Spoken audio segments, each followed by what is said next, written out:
ሰላም ተማሪዎች እንደምን ቆይታችኋል? ዛሬም እንግዲህ በሌላ ፕሮግራማችን የተገናኘነው ማለት ነው።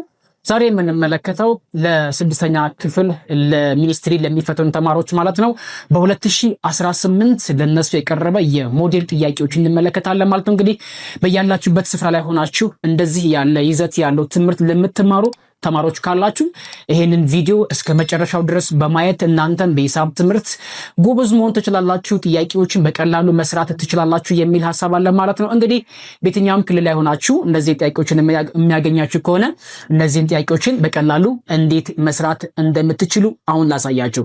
የተጠየቅነው ጥያቄ ርዝመቱ 7 ሴንቲሜትር እና ወርዱ ደግሞ 9 ሴንቲሜትር የሆነ የሬክታንግል ስፋቱ ስንት ነው ተብለን የተጠየቀ ነው።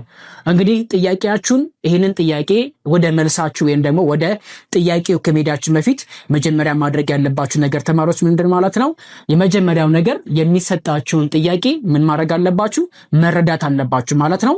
ከዛ በኋላ ጥያቄውን ከተረዳችሁት በኋላ ማለት ነው የሚወጣው ወይም ምስል ማውጣት ካለባችሁ ፊገሩን እናወጣለን ወይም ደግሞ ምስል እናወጣለን ማለት ነው።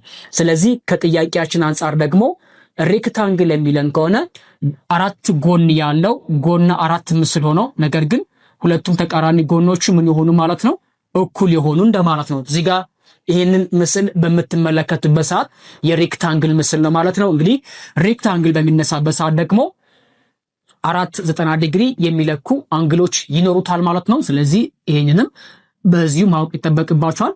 እነዚህ ሁለቱም ጎኖች እኩል ናቸው። ይሄኛው ደግሞ ከዚህኛው ጋራ እኩል መሆናቸውን ማረጋገጥ አለባቸው። ሌላኛው ደግሞ ይሄንን ርዝመት ካልነው ይሄ ደግሞ ወርዱ ነው የሚሆነው ማለት ነው። ስለዚህ የዚህን ሬክታንግል ስፋት ወይም ደግሞ ኤሪያ ስንት ነው ተብሎ ተጠይቋል ማለት ነው። ሶስተኛው ደግሞ መገንዘብ ያለባችሁ ነገር እንደነዚህ ያሉ የሂሳብ ስሌቶችን ወይም ደግሞ በምድብ የሚገለጹ የሂሳብ ስሌት በሚሰጣችሁ ሰዓት ማድረግ ያለባችሁ ነገር ምንድነው? እያንዳንዳቸውን ስሌቱ ላይ ተመሳሳይ አሃድ ካላቸው ወይም ተመሳሳይ ምድብ ካላቸው እሱን ማረጋገጥ ይጠበቅባቸዋል ማለት ነው። ተመሳሳይ ምድብ ማለት ምን ማለት ነው? ለምሳሌ እዚህ ጋር ርዝመቱ 7 ሴንቲሜትር ከሆነ እዚህ ጋር ያለው ርዝመት 7 ሴንቲሜትር ከሆነ እዚህ ጋርም የሚሰጣችሁ ወርዱ ደግሞ 7 ሴንቲሜትር ከሆነ ወይም ደግሞ ካልሆነም ወደ ሴንቲሜትር ወይም ወደ ተመሳሳይ ምድብ መቀየር ይጠበቅበታል። ስለዚህ እዚህ ጋር እንደምናየው 9 ሴንቲሜትር ነው፣ ይሄኛውም ደግሞ 7 ሴንቲሜትር ነው። ስለዚህ በተመሳሳይ ምድብ ውስጥ ያሉት ሰው እንግዲህ ከጥያቄ አንጻር ስፋት እኩል ይሆናል ርዝመት ሲባዛ በወርድ። ስለዚህ ይሄኛውን ቀመር ተከትላችሁ ትሄዱና የዚህን ሬክታንግል ስፋት ወይም ደግሞ ኤሪያ ከተጠየቃችሁ ኤሪያ ማለት ያው ኤሪያ is equals to length times width እንደማለት ነው በእንግሊዘኛ ማለት ነው።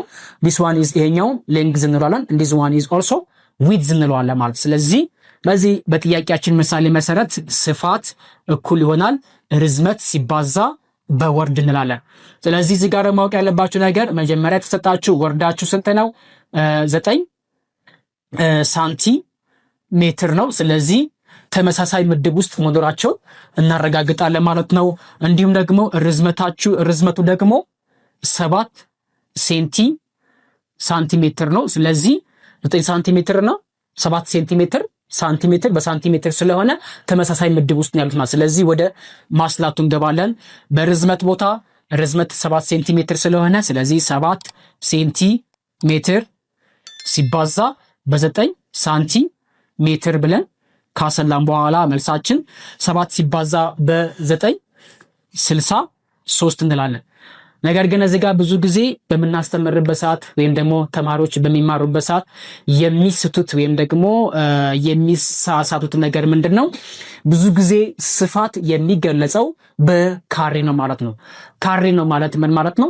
አንድን ምድብ በራሱ ሁለት ጊዜ አባስተን ስናገኝ ላይክ ሴንቲሜትር ስኩዌር እንደምንለው ሁሉ እዚህ ጋርም ስትመጡ ምድባችሁን ሁል ጊዜ ስፋት በካሬ ይገለጻል ማለት ነው። ስለዚህ ይሄኛውም ካሬ ነው፣ እዚህ ጋርም እንደምታዩት ካሬ ነው፣ እዚህ ጋርም ካሬ፣ እዚህ ጋርም ካሬ ተሰጥቷቸዋል። ስለዚህ ሲነበብ ይሄ ራሱ ሳንቲሜትር ካሬ ብለን የምናነበው፣ እዚህ ጋርም እንደዚሁ በተመሳሳይ መልኩ ሳንቲሜትር ካሬ ብለን እናነበዋለን ማለት ነው። ሳንቲሜትር ካሬ የተባለበት ዋነኛ ምክንያቱ ቅድም እንደነገርኳችሁ ሁለት ምድቦችን እርስ በራሳቸው በምናባዛበት ሰዓት ካሬ ብለን እንጠራቸዋለን። ሌላ ደግሞ አንድን ምድብ በራሱ 3 ጊዜ በምናባዛበት ደግሞ ኩቢክ ብለን እንጠራዋለን ማለት ነው። ስለዚህ በዚህ ምሳሌ መሰረት 7 ሲባዛ በ9 63 ነው።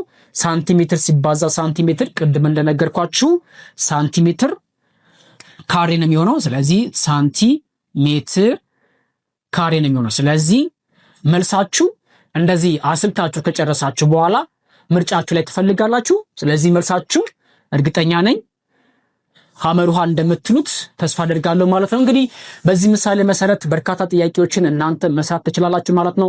እጅግ በጣም ቀላል ነገር ነው። ሂሳብ ትምህርት አይከብዳችሁም። በሌላ ጊዜ ደግሞ በቀጣይ በሌላ ቪዲዮችን እንገናኛለን ማለት ነው። እስከዛ ድረስ እናንተን ጥያቄ በመስራት እንትን በሉ፣ ራሳችሁን እንትን በሉ፣ አዘጋጁ ማለት ነው። በቀጣይ በሌላ ቪዲዮ እንገናኝ። ይመቻችሁ።